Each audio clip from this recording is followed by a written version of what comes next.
पुराने समय की बात है। एक छोटा सा गांव रामगढ़ घने जंगलों के बीच बसा हुआ था।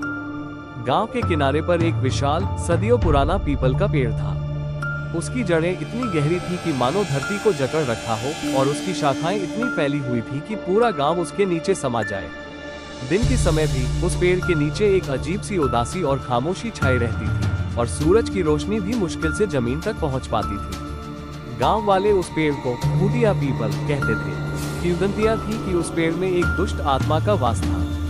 कोई कहता था कि वह एक पुरानी चुड़ैल की आत्मा है जिसे उसी पेड़ पर फांसी दी गई, तो कोई कहता था कि वह एक भटकती हुई प्रेतात्मा है जो अपनी मौत का बदला लेने के लिए वहां बैठी है।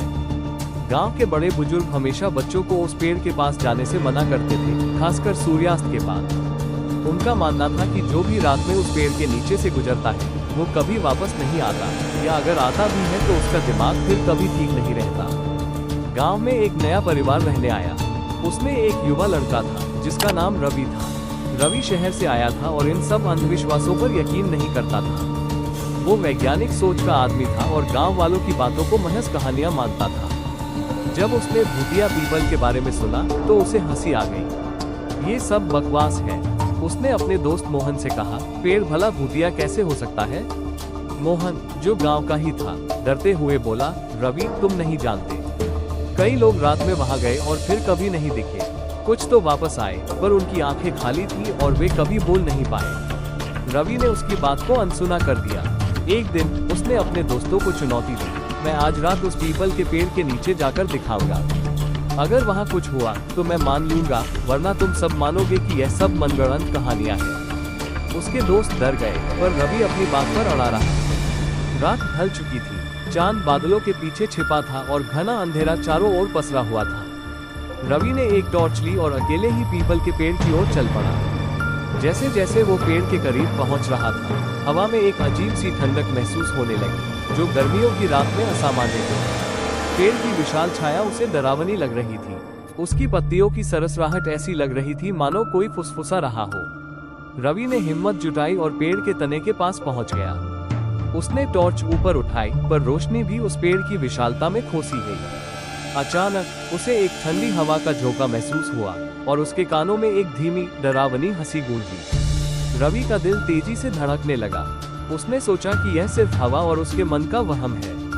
वो वहीं बैठ गया, अपनी घबराहट को छुपाते हुए। तभी उसे पेड़ की एक मोटी शाखा पर कुछ हिलता हुआ दिखा।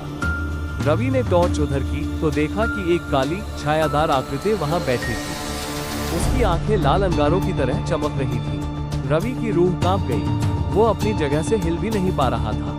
वो आकृति धीरे धीरे पेड़ से नीचे उतरने लगी। उसकी चाल बेहद धीमी और भयानक थी। जैसे जैसे वो करीब आ रही थी, रवि को उस पर एक पुरानी फटी हुई साड़ी और बिखरे हुए बाल दिखाई दिए। उसके चेहरे पर कोई भाव नहीं था, बस एक खालीपन और असीम पीड़ा। रवि को लगा कि वो सांस लेना भूल गया है। आकृति उसके ठीक सामने आकर रुक गई। रवि को लगा जैसे उसकी आत्मा शरीर से बाहर निकल जाएगी। उस आकृति ने अपना हाथ उठाया, जिसकी उंगलियां लंबी और पतली थी, और रवि के गाल को छुआ। स्पर्श इतना ठंडा था कि रवि को लगा जैसे बर्फ छू ली हो।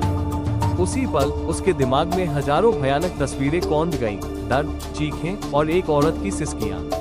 उसे लगा जैसे वो किसी और के भयानक अतीत को जी रहा हो। रवि ने अपनी पूरी ताकत लगाई और चीखते हुए वहां से भागा। वो बिना रुके गांव की ओर दौड़ा, पीछे मुड़कर देखने की हिम्मत भी नहीं हुई। जब वो अपने घर पहुंचा तो उसकी सांसें तेज चल रही थी और उसका शरीर पसीने से भीगा हुआ था। उसके दोस्त और परिवार वाले उसे देखकर हैरान रह गए। उसकी आंखें लाल थी और वो बुरी तरह कांप रहा था। अगले कुछ दिनों तक रवि बीमार रहा। उसे रात में नींद नहीं आती थी और दिन में भी वो डरा सहमा रहता था। उसकी आंखों में वही भयानक खालीपन था जो मोहन ने बताया था।